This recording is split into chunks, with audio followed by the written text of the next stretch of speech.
Pero tinuod nga istorya sa gugma nga walay gipili nga lugar, kahimtangan o panahon. Mabyan, may ara akong isa ka istorya nga gusto i-share sa inyo. Sa ini kasugilan sa paglaom tinuod nga paghigugma. Ini istorya nga para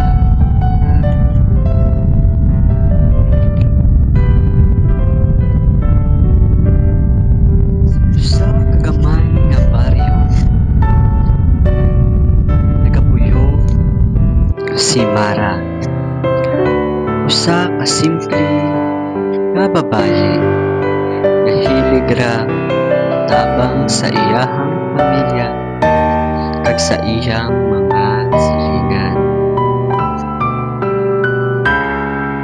Usa ka adlaw samtang nagbitbit siya og tubig gikan sa sapa, nakit-an niya si Elian, usa ka bag-ong abot nga nagpuyo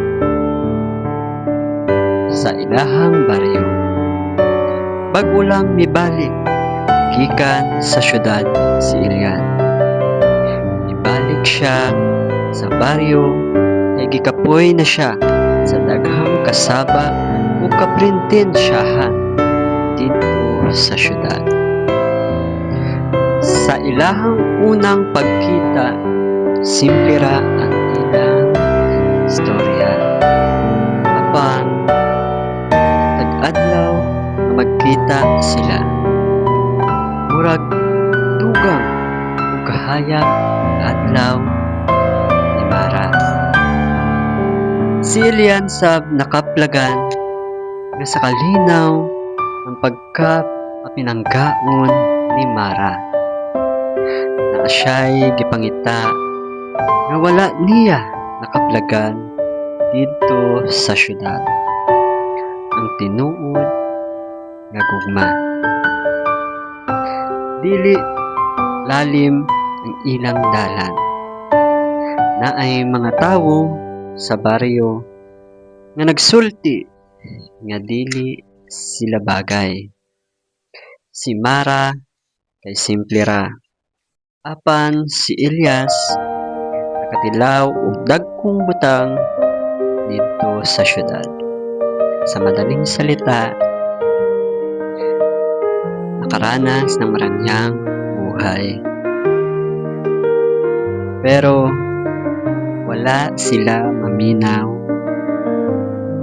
kay para sa ilahang duwa, ang gugma dili sukdon sa kahimtang kung dili sa kasing-kasing.